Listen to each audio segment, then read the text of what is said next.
Permanent account number లేదా pan card అనేది ఆర్థిక వ్యవస్థలో చాలా కీలకం. సంస్థలు, వ్యక్తిగత చెల్లింపుదారులు అందరూ కూడా ఆర్థిక కలాపాలలో దీని ద్వారానే భాగస్వాములు అవుతారు. టెక్నాలజీ పెరుగుతున్న క్రమంలో పాన్ కార్డుని కూడా డిజిటలైజ్ చేయాల్సిన కేంద్రం పాన్ 2.0 ప్రకటించింది.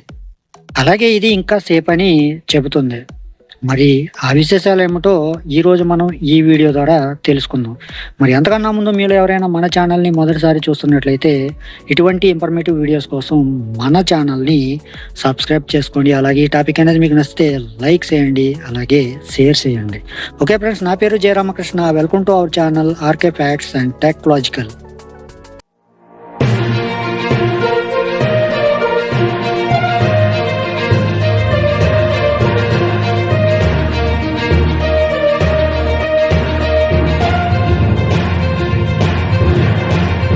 మన దేశంలో ఒక వ్యక్తికి ఒకటే పాన్ కార్డు ఉండాలి.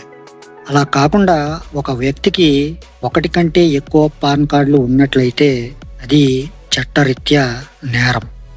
ఇటువంటి వారు జరిమానా కట్టాల్సి ఉంటుంది.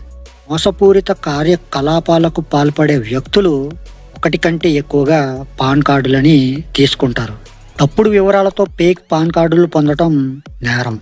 ఈ నేరానికి సెక్షన్ 270B ప్రకారం 10,000 రూపాయల జరిమానా చెల్లించాల్సి ఉంటుంది. అంతేకాకుండా జైలు శిక్షని కూడా అనుభవించాల్సి ఉంటుంది. ఒకటి కంటే ఎక్కువ పాన్ కార్డులు ఉండటమే కాకుండా అవసరమైన ఆర్థిక కలాపాలకు పాన్ కార్డును ఉపయోగించకపోవటం కూడా నేరమే. అలాంటి వారు కూడా శిక్షార్హులే. కాబట్టి ఎక్కువ పాన్ కార్డులు ఉన్నవారు వెంటనే డీయాక్టివేట్ చేసుకోవాలి. అసలు పాన్ కార్డు లేని వారు వెంటనే పాన్ కార్డు కోసం అప్లై చేసుకోవాలి. పాన్ 2.0 అనేది 1435 కోట్ల బడ్జెట్తో క్యాబినెట్ ఆమోదించిన ప్రతిష్టాత్మకమైన కార్యక్రమం. దీని ద్వారా QR కోడ్ పాన్ కార్డును పొందవచ్చు. ఈ కార్డు ద్వారా వేగవంతమైన, సమర్థవంతమైన ప్రక్రియలను నిర్ధారించడం దీని లక్ష్యం. పాన్ 2.0 పన్ను చెల్లింపుదారులకి సున్నితమైన, సురక్షితమైన అనుభవాన్ని అందిస్తుంది. అయితే దీన్ని అప్లై చేసుకునే విధానం, అలాగే నీ ఫీజు వివరాలని ఇప్పుడు మనం తెలుసు. భారత ప్రభుత్వం పాన్ 2.0 ప్రాజెక్టుకు శ్రీకారం చుట్టింది. ప్రధానమంత్రి నరేంద్ర మోదీజీ నేతృత్వంలోని మంత్రివర్గం కూడా దీనికి ఆమోదం తెలిపింది. ఇది ఆర్థిక మోసాలను, గుర్తింపు చేద్యం వంటి వాటిని నిరోధించడమే కాకుండా సమాచారం మరింత భద్రంగా ఉంటుంది. అయితే పాన్ 2.0 ఎప్పుడు వస్తుంది అన్నదానికి సంబంధించిన అధికారిక వివరాలు ప్రస్తుతం వెలువడలేదు. అయితే కొత్త పాన్ కార్డులు వస్తే పాత పాన్ కార్డులు ఏమవుతాయి? ఈ కొత్త పాన్ కార్డులు లేదా QR కోడ్ పాన్ కార్డుల కోసం ఎక్కడ, ఎలా అప్లై చేసుకోవాలి అనే విషయాలని మీకు పూర్తి డీటెయిల్డ్గా ఇక్కడ నేనైతే ఎక్స్ప్లెయిన్ చేస్తాను. QR కోడ్ పాన్ కార్డులు వస్తే పాత పాన్ కార్డులు రద్దవుతాయా అనే అనుమానం చాలా మందికి ఉంటుంది. కానీ పాత పాన్ కార్డులు రద్దయ్యే అవకాశం లేదని ఆదాయపు పన్ను శాఖ క్లారిటీ ఇచ్చింది. పాన్ 2.0 ప్రవేశపెట్టడంలో ప్రధాన ఉద్దేశం ఏమిటంటే కొత్త టెక్నాలజీతో ట్యాక్స్ పేయర్లకు మెరుగైన సేవలు అందించడం, నాణ్యమైన సేవలను సులభంగా, వేగవంతంగా అందించాలనే లక్ష్యంతో కేంద్రం ఈ పాన్ కార్డు 2.0కు సిద్ధమైంది. కాబట్టి రాబోయే పాన్ కార్డులు QR కోడ్తో రానున్నాయి. పాన్ 2.0 కోసం అప్లై చేసుకోవాలంటే ముందుగా అధికారిక వెబ్సైట్లోని పోర్టల్ని సందర్శించాలి. పాన్ 2.0 ప్రాజెక్ట్ ఇటీవలే ప్రవేశపెట్టారు కాబట్టి దీనికి అప్లై చేసుకోవడానికి వెబ్సైట్లో పోర్టల్ ఇంకా అందుబాటులోకి రాలేదు. అవసరమైన చోట వ్యక్తిగత వివరాలను నమోదు చేయాలి. గుర్తింపు, చిరునామా, పుట్టిన తేదీలకి సంబంధించి డాక్యుమెంట్లని అప్లోడ్ చేయాలి.